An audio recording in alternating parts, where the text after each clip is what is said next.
नमस्कार विद्यार्थी व पालक मित्रांनो, career making gardens YouTube channel मध्ये मी स्वतः doctor Rajkumar Adkar, career coach, MBBS counsellor, medical mentor, Madha, Solapur, आपल्या सर्व विद्यार्थी आणि पालकांना आजपर्यंत आपला करिअर मेकिंग गार्डन्सचा यूट्यूब चॅनल मराठीमध्ये तुमच्या डोअर स्टेप पर्यंत प्रत्येक टप्प्यावरती गायडन्सची व्हिडिओची सिरीज देण्याचा जो प्रयत्न करतोय ते आजपर्यंत पाहत असाल आणि कदाचित जर तुम्ही चॅनलला सबस्क्राईब केलं नसेल तर तुम्ही लवकरात लवकर सबस्क्राईब करून घ्या। आता सर्वात महत्त्वाचा टॉपिक जो आज विस्तृतरित्या समजावून सांगणार आहे ते म्हणजे MCC all India quota MBBS बीडीएसच्या तिसऱ्या राऊंडचे नियम आणि त्या संदर्भातल्या संपूर्ण इत्थंभूत माहिती या व्हिडिओमध्ये मी सांगणार आहे की जेणेकरून कदाचित तुम्हाला कोणत्याही यानंतर प्रक्रियेमधून अडचण येणार नाही। हा व्हिडिओ पाहिल्यास तुम्हाला संपूर्ण प्रोसेस मधील इन्फॉर्मेशन मिळू शकते। एक तर एमसीसी ऑल इंडिया कोट्यामध्ये फक्त एमबीबीएस आणि बीडीएस मधल्या कॉलेजेस मधले संपूर्ण भारत देशामधील गव्हर्नमेंट एमबीबीएस कॉलेजेस त्याचबरोबर बीडीएस कॉलेज मधले 15% सीट्स यामध्ये पार्टिसिपेट करत असतात। त्याचबरोबर एम्सचे आणि जिपमरचे असणारे सगळे 20 आणि 2 कॉलेजेस मधले 100% सीट्स, अलीगढ मुस्लिम युनिव्हर्सिटी, त्याचबरोबर बनारस हिंदू युनिव्हर्सिटी, त्याचबरोबर डीम्ड युनिव्हर्सिटी मधल्या सगळ्या 100% 60 युनिव्हर्सिटीज मधल्या एमबीबीएस बीडीएसच्या 100% सीट्स या प्रोसेस मधून भरल्या जात असतात। बीएमएस आणि इतर प्रोसेस या एमसीसीच्या प्रोसेस मध्ये घेतल्या जात नाही। आता तिसऱ्या राऊंड साठी ती प्रक्रिया काल म्हणजेच 29 सप्टेंबर 2025 पासून सुरू झाले।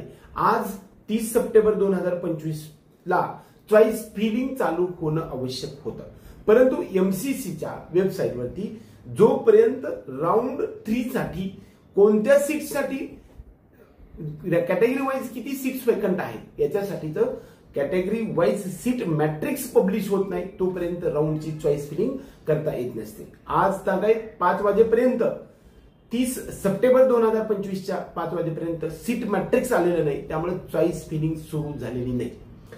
आता राऊंड 3 च्या संदर्भातल्या सर्व गोष्टी एकत्रित मी तुम्हाला सांगणार आहे। ते जर समजा तुम्ही ऐकून घेतलं तर तुमचा 100% कन्सेप्ट क्लिअर होईल। कुठल्याही गोष्टीला कुणालाही प्रश्न विचारण्याची आवश्यकता नाही।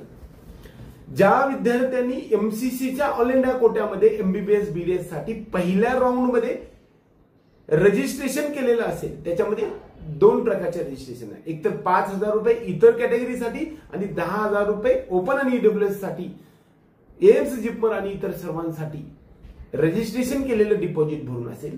पहिल्या राऊंड मध्ये रजिस्ट्रेशन करता येतं, दुसऱ्या राऊंड मध्ये रजिस्ट्रेशन करता येतं। त्याचबरोबर आजपर्यंत जरी रजिस्ट्रेशन केलेलं नसेल तरी सुद्धा आता थर्ड राऊंड मध्ये सुद्धा रजिस्ट्रेशन करता येऊ शकतं। आता डीम्ड युनिव्हर्सिटी मध्ये सुद्धा 2 लाख रुपये डिपॉझिट सर्व कॅटेगरीसाठी पहिल्या राऊंड मध्ये, दुसऱ्या राऊंड मध्ये आणि आता ह्या तिसऱ्या राऊंड मध्ये सुद्धा रजिस्ट्रेशन करता येऊ शकणार आहे। ज्या विद्यार्थ्यांनी पहिल्या राऊंड मध्ये रजिस्ट्रेशन करून तुम्हाला कॉलेज मिळालेलं नसेल, दुसऱ्या राऊंड मध्ये बी कॉलेज कोणतं मिळालेलं नसेल तरी सुद्धा ह्या तिसऱ्या राऊंड मध्ये पुन्हा रजिस्ट्रेशन करण्याची आवश्यकता नाही, डायरेक्ट चॉईस फिलिंग करता येऊ शकणार आहे। ज्या विद्यार्थ्यांनी पहिल्या राऊंड मध्ये रजिस्ट्रेशन केलेलं होतं त्याच्यामध्ये एखादं कॉलेज मिळालेलं असेल, त्यांनी फ्री एक्झिट मधून सोडलेलं असेल किंवा ऍडमिशन घेतलेलं असेल आणि सेकंड राऊंड मध्ये अपग्रेडेशन झालेलं असू शकतं, किंबहुना तेच कॉलेज राहिलेलं असू शकतं, ते सर्व विद्यार्थी सुद्धा सेकंड टाइम अपग्रेडेशन साठी थर्ड राऊंड मध्ये रजिस्ट्रेशन करता येऊ शकतं, चॉईस फिलिंग करता येऊ शकतं। जे ऑलरेडी जे रजिस्टर्ड आहेत त्या सर्व विद्यार्थ्यांना आजपर्यंत कॉलेज मिळालेलं असेल किंवा नसेल त्यांना सर्वांना राऊंड 3 मध्ये चॉईस फिलिंग किंवा प्रेफरन्स फॉर्म फिलिंग किंवा ऑप्शन फॉर्म फिलिंग करता येऊ शकणार आहे। आणि आजपर्यंत एमसीसी मध्ये डीम्ड असेल किंवा ऑल इंडिया कोट्याच्या मध्ये डिपॉझिट भरून रजिस्ट्रेशन केलेलं नाही असे विद्यार्थी सुद्धा या राऊंड मध्ये आपल्याला रजिस्ट्रेशन करता येणार आहे आणि चॉईस फिलिंग सुद्धा करता येणार आहे। ऑलरेडी कालपासून रजिस्ट्रेशन सुरू झालेलं आहे, परंतु रजिस्ट्रेशन आणि चॉईस फिलिंग हे एकत्रितरित्या सुरू होत असतं। यानंतर सर्वात महत्त्वाचा टॉपिक असा आहे की ज्या विद्यार्थ्यांना या राऊंडचे स्ट्रिक्ट नियम आणि कडक नियम मी तुम्हाला सांगणार आहे की या नियमच्या मध्ये कोणत्या प्रक्रियेमध्ये आपण भाग घेतल्यानंतर प्रोसेसच्या बाहेर पडणार आहे आणि कदाचित तुमची काउन्सिलिंगची या वर्षीची संपूर्ण प्रक्रिया सुद्धा संपणार आहे। त्यामुळे इथून पुढे प्रत्येक गोष्टीचा काटेकोरपणे पालन करणं आवश्यक आहे। ज्या ज्या राज्यामध्ये स्टेट काउन्सिलिंग अथॉरिटी थ्रू त्यांच्या राज्यातल्या 85% गव्हर्नमेंट आणि प्रायव्हेट कॉलेजमध्ये ऍडमिशन प्रोसेस जी चालू असते त्या सर्व प्रक्रिया त्या त्या अथॉरिटीमध्ये होत असते. परंतु ऑल इंडिया कोट्याच्या एमसीसी राऊंडच्या पहिल्या राऊंड शिवाय स्टेट काउन्सिलिंगचा पहिला राऊंड होता येत नसतो. त्याच पद्धतीनं एमसीसीच्या ऑल इंडिया कोट्याच्या एमबीबीएस बीडीएसचा तिसरा राऊंड झाल्याशिवाय इतर कोणत्याही काउन्सिलिंग प्रोसेसमधील तिसरा राऊंड आपल्याला करता येत नाही. आपण ज्या विद्यार्थ्यांनी सेकंड राऊंड मध्ये एखादं कॉलेज डीम्ड असेल किंवा ऑल इंडिया कोट्यामधून एम्स जिपमर किंवा 15% कोट्यामध्ये एखादं कॉलेज मिळालेलं असेल आणि ते तुम्ही जॉईन केलं नसेल तर तुम्ही प्रोसेसच्या बाहेर पडलेला असाल आणि तुमचं डिपॉझिट फोरपीक झालेलं आहे. त्यामुळे तुम्हाला तरी सुद्धा आता थर्ड राऊंड मध्ये मात्र फ्रेश रजिस्ट्रेशन करता येणार आहे आणि चॉईस फिलिंग सुद्धा करता येणार आहे. आपल्याला थर्ड राऊंड मध्ये कोणी कोणी चॉईस फिलिंग करता येऊ शकतंय या गोष्टी पाहिल्या. आणखी एकदा पाहूया. ज्या विद्यार्थ्यांनी पहिल्या किंवा दुसऱ्या राऊंड मध्ये रजिस्ट्रेशन केलेलं आहे त्यांना कॉलेज मिळालेलं आहे किंवा नाही मिळालेलं आहे असे सर्व विद्यार्थी थर्ड राऊंड मध्ये म्हणजे आताच्या एमसीसीच्या थर्ड राऊंड मध्ये चॉईस फिलिंग करता येऊ शकते. ज्यांनी आजपर्यंत रजिस्ट्रेशनच केलेलं नाही असे विद्यार्थी सुद्धा नवीन फ्रेश रजिस्ट्रेशन करून सुद्धा एमसीसीच्या थर्ड राऊंड मध्ये रजिस्ट्रेशन करून चॉईस फिलिंग करता येऊ शकणार आहे. ज्या विद्यार्थ्यांनी सेकंड राऊंड मध्ये एखादं कॉलेज मिळालेलं असेल ते घेतलेलं नसेल तर त्यांचं डिपॉझिट फोरफीट होऊन ते प्रोसेसच्या बाहेर पडलेले असतील तरी सुद्धा त्यांना थर्ड राऊंड मध्ये परत डिपॉझिट भरून फ्रेश रजिस्ट्रेशन करून आपल्याला चॉईस फिलिंग करता येणार आहे. तुम्हाला चॉईस फिलिंग आणि रजिस्ट्रेशनच्या संदर्भातला सगळे टॉपिक मी यामध्ये सांगण्याचा प्रयत्न केलाय. आता इथून पुढे सर्वात महत्वाचा टॉपिक आहे. चॉईस फिलिंग केल्यानंतर रिझल्ट लागेल. रिझल्ट नंतर प्रोसेस ऑफ सीट अलॉटमेंटच्या अगोदर प्रोसेस ऑफ सीट अलॉटमेंट होईल आणि रिझल्ट लागेल. रिझल्ट लागल्यानंतर तुमच्याकडे वेगवेगळे पर्याय असणार आहेत. एक तर आजपर्यंत कधीही कॉलेज मिळालेलं नाही, पहिल्यांदाच तुम्हाला कॉलेज मिळालेलं असेल म्हणजे त्याला आपण फ्रेश अलॉटमेंट झालेलं असेल. म्हणजे तुमचं पहिल्यांदाच अलॉटमेंट जर समजा एमसीसीच्या ऑल इंडिया कोट्याच्या एमबीबीएस बीडीएस मध्ये फ्रेश एखादं सीट तुम्हाला अलॉट झालं असेल तर ते तुम्हाला जॉईन करणं म्हणजे त्या कॉलेजवर जाऊन त्याची फीस तुमच्या कॅटेगरीची असेल किंवा डीम्ड युनिव्हर्सिटीची फीस भरून कॉलेजवरती जाऊन ऍडमिशन घेणं आवश्यक आहे, कंपल्सरी आहे. ते ऍडमिशन जर घेतलं तर तुम्ही ते ऍडमिशन तुमचं फायनल झालं. तुम्हाला अपग्रेडेशन नाही, तुम्ही स्ट्रे वेकेशन मध्ये जाऊ शकत नाही आणि तुमची प्रोसेस संपूर्ण भारत देशातील प्रक्रिया संपली. ज्या विद्यार्थ्यांना फ्रेश असू दे किंबहुना पाठीमागच्या राऊंड मध्ये एखाद्या एमसीसी कॉलेज मधून एखादं कॉलेज मिळालेलं असेल आणि त्याला सेकंड राऊंड मध्ये अपग्रेडेशन झालं असेल किंवा नसेल आणि आता थर्ड राऊंड मध्ये जरी अपग्रेड झालेलं असेल आणि त्यांनी जरी हे कॉलेज आता थर्ड राऊंड मध्ये जॉईन केलं असेल किंवा अपग्रेड नाही झालं आणि तिसऱ्या राऊंड मध्ये जे दुसऱ्या राऊंड मध्ये असणारं कॉलेज तेच तुम्हाला तसं राहिलेलं असेल तरी सुद्धा तुमची प्रोसेस ऑल इंडिया प्रोसेस मधील एमसीसी मधील संपूर्ण प्रक्रिया संपली.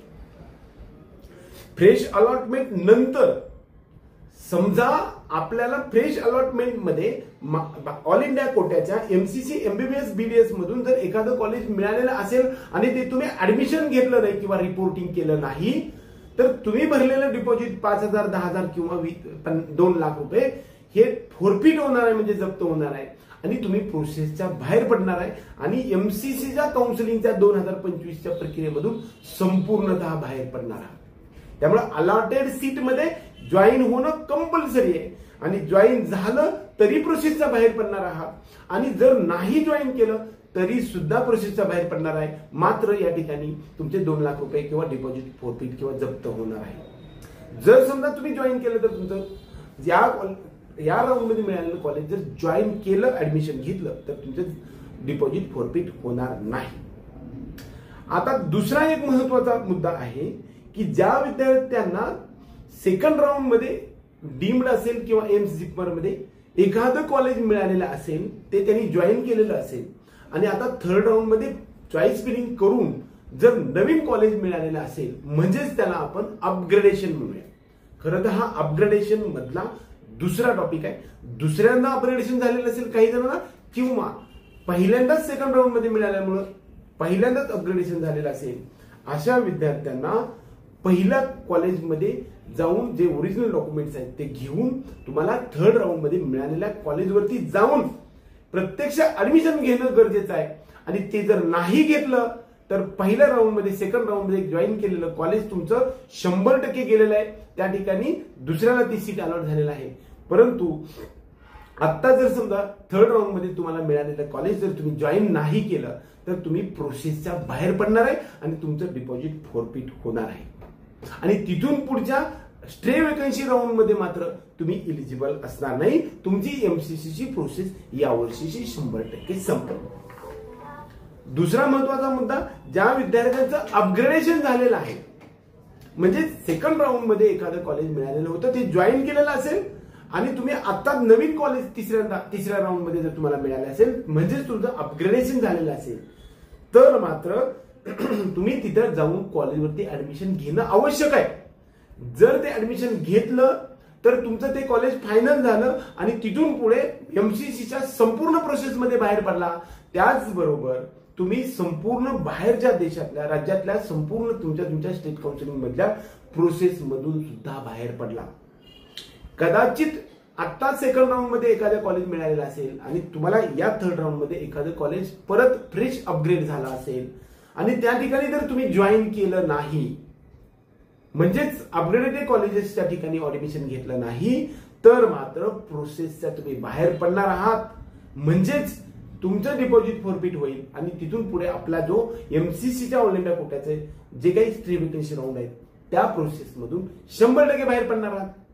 परंतु तुम्ही मात्र तुमच्या स्टेट काउन्सिलिंग प्रक्रियेमध्ये प्रोसेसमध्ये जाऊ शकणार आहे. मोरल ऑफ द स्टोरी एक सगळ्यात महत्वाचा टॉपिक आहे. एमसीसीच्या ऑल इंडिया कोट्यामध्ये फ्रेश सर्वजण रजिस्ट्रेशन करू शकतात. आजपर्यंतचे सर्व विद्यार्थी मिळालेले किंवा न मिळालेले चॉईस फिलिंग करू शकतात आणि फ्रेश रजिस्ट्रेशन करणारा पण चॉईस फिलिंग करू शकतो. मात्र थर्ड राऊंड मध्ये एखादं कॉलेज मिळालं तर ते जॉईन करणं बंधनकारक आहे. अपग्रेड झालेलं असेल तरी सुद्धा हे आत्ताचं कॉलेज तुमचं फायनल झालेलं आहे, हे आत्ताच्या थर्ड राऊंड मध्ये मिळालेलं कॉलेज घेणं बंधनकारक आहे. कदाचित जर ते तुम्ही घेतलं नाही तर तुम्ही त्या प्रोसेसमधून म्हणजेच एमसीसीच्या ऑल इंडिया कोट्याच्या संपूर्ण प्रक्रियेमधून बाहेर पडणार आहात. तिथून पुढच्या स्टे वेकन्सी मध्ये भाग घेऊ शकणार नाही. मात्र तुमच्या स्टेट काउन्सिलिंग मध्ये किंवा एमबीबीएस बीडीएसच्या असेल किंवा बीएमएसच्या बाकी सर्व प्रोसेसमध्ये तुम्ही भाग घेऊ शकणार आहात. त्याचबरोबर या राऊंड मध्ये जर तुम्हाला एखादं कॉलेज मिळालं आणि जॉईन केलं, म्हणजेच ऍडमिशन घेतलं एमसीसीच्या ऑल इंडिया कोट्यामधून, एखादं कॉलेज तुम्हाला मिळालेलं असेल आणि ते कॉलेज तुम्ही ऍडमिशन जाऊन कॉलेजवरती घेतलं असेल, तर मात्र तुम्ही संपूर्ण प्रोसेसमधून म्हणजेच महाराष्ट्र ऑल इंडिया कोट्याच्या एमसीसी प्रोसेसच्या पुढच्या प्रक्रियेमध्ये तर तुम्ही जाऊ शकत नाही. त्याचबरोबर तुमच्या स्टेट काउन्सिलिंग प्रक्रियेमधील सगळ्या त्या राज्यामधल्या ऑथराइज्ड सिस्टम मधून तुम्ही 100% बाहेर पडता. म्हणजेच हा राऊंड तुमच्यासाठी कंपल्सरी आहे. या राऊंड मध्ये जॉईंट स्टेटस असाल तर, म्हणजेच डीम्ड कॉलेजेसमध्ये एम्स जिपमर मध्ये ह्या तिसऱ्या राऊंड मध्ये तुम्ही जर ऍडमिशन घेतलं तर तुमची प्रक्रिया यावेळेसची संपली. संपूर्ण भारत देशामध्ये तुम्ही कुठेही कोणत्याही प्रक्रियेमध्ये जाऊ शकत नाही. एकंदरीत सर्व प्रकारच्या पॉसिबिलिटीज, सर्व प्रकारचे रजिस्ट्रेशनच्या संदर्भातले नियम, कोण रजिस्ट्रेशन करू शकतो, चॉईस फिलिंग कोण करू शकतो, किती वेळात अपग्रेडेशन करता येऊ शकतं, रिटेन्शन फॉर्म किती वेळा करू शकतो, विलिंगनेस ऑफ बेटरमेंट किती वेळा असू शकतं, त्याचबरोबर ऍडमिशन घेतल्यानंतर कोणत्या कोणत्या प्रोसेसमधून आपण बाहेर पडतो आणि ऍडमिशन घेतल्या नाही तर कोणत्या प्रोसेसमध्ये बाहेर पडता आणि किती पैसे तुमचे डिपॉझिट फोरफिट होतं, या संदर्भातली इत्थंभूत लेखाजोखा या आत्ताच्या व्हिडिओमध्ये मी सांगण्याचा जो प्रयत्न केलाय, तो व्हिडिओ आवडला तर व्हिडिओ लाईक करा. त्याचबरोबर आपल्या चॅनलला सबस्क्राईब करून बेल आयकॉन दाबा. एवढंच या निमित्ताने. जय हिंद, जय महाराष्ट्र.